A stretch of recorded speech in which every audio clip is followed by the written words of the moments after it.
Once there lived a woman named Aarti, renowned for her beauty, elegance, and the way she carried herself with grace.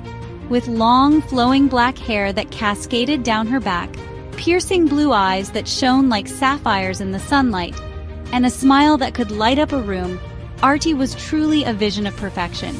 Her beauty was enchanting, and her presence filled every space with an ethereal glow.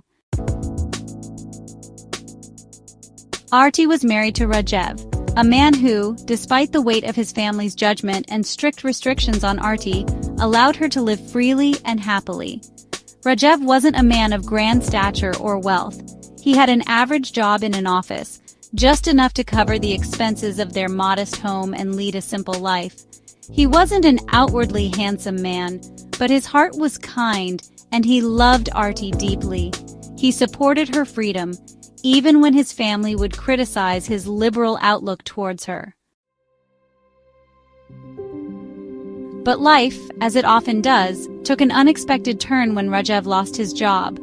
The corporate world wasn't kind to people without connections, and despite his best efforts, he couldn't secure another position.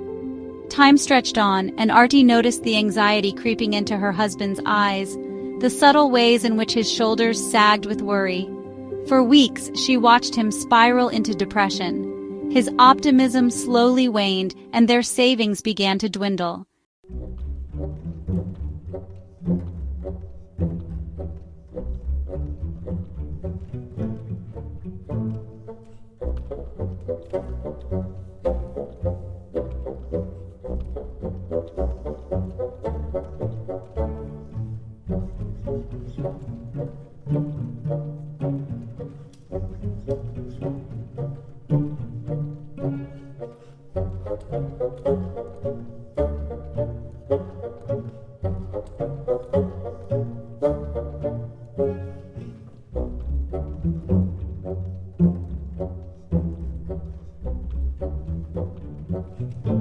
Need to protect herself. And now the storm had arrived. Rajev's unemployment stretched into a month. Desperation was beginning to seep into their relationship, and Aarti could feel the pressure mounting. The money she had secretly saved was all that remained between them, and total ruin. One night, as they sat in silence at the dinner table, Rajev's voice broke through the quiet. Aarti, I don't know what to do anymore. I've tried everything, but no one is hiring.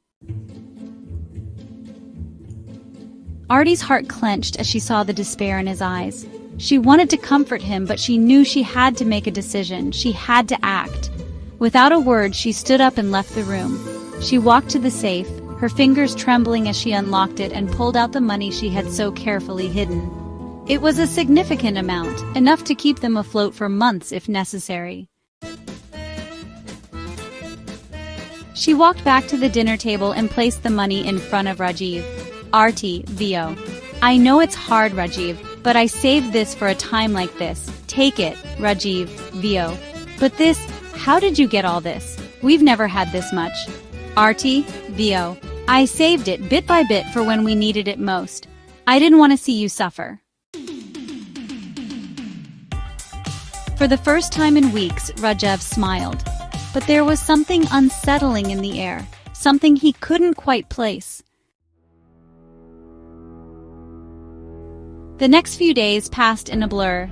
Rajeev used the money to cover their bills, but there was a gnawing feeling inside him that he couldn't ignore. Aarti's secretive nature had always bothered him, but he had brushed it off as quirks of her independent spirit. Now, however, the weight of her hidden stash felt like a silent presence between them, an invisible wall that neither could fully address. One evening, after a long day of job hunting, Rajeev returned home early. He had been walking through the dark streets, feeling the heavy burden of uncertainty weighing on him, when something strange caught his attention. As he passed the alley behind their house, he noticed a faint figure standing in the shadows. It was a woman, dressed in a tattered Bollywood-style saree, her back facing him. The fabric glistened under the dim streetlight, her long black hair flowing like a river behind her. He stopped, his heart racing. There was something oddly familiar about her, yet he couldn't place it. He called out to her, but she didn't turn around. He took a few cautious steps forward, and as he did, the woman slowly began to move, her feet gliding above the ground in an unnatural way. Her movements were fluid, eerie, as if she was walking on air. Rajeev froze in his tracks. His mind screamed for him to turn around and run, but his body was paralyzed by fear. The woman turned around slowly, and Rajev's blood ran cold. Her face was pale, almost ghostly, with dark, hollow eyes that bore into his soul. Her smile was not kind but twisted like a predatory grin. "Woman, you stole from me." Rajeev felt his body grow heavy, his vision blurring. Something was wrong, terribly wrong. The air seemed to grow colder, and the woman's eyes, once blue and beautiful, now gleamed like frozen ice. As she raised her hand, Rajeev felt a force pull at his chest, his breath strangling in his throat. He couldn't move, couldn't speak. The woman's figure began to distort, twisting and contorting until she resembled a monstrous version of herself. Her body stretched unnaturally, her limbs elongating until she was towering over him, her face stretched into a grotesque mask of hatred and pain. "You'll pay for what you've done." Rajeev couldn't breathe, couldn't scream. His vision went black. When Rajeev awoke, he was lying in his bed, drenched in sweat, his heart pounding in his chest. The room was silent, and the air felt thick, heavy.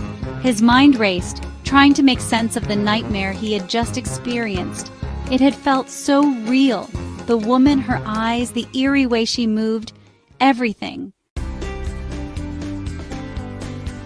Aarti entered the room, her expression soft and concerned. "Aarti, Rajeev, are you okay? You're sweating." "I saw something. Someone, a woman. She said I stole from her."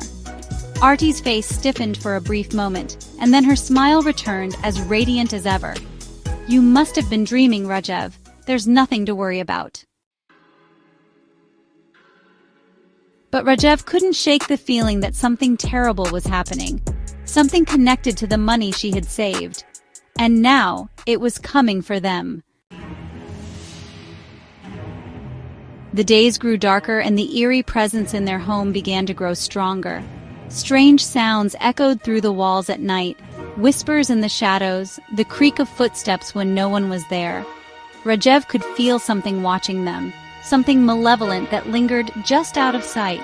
He didn't know how to protect himself or his wife, but he knew one thing: whatever he had unleashed, it wasn't done yet. And the woman in the saree, she was only the beginning. To be continued.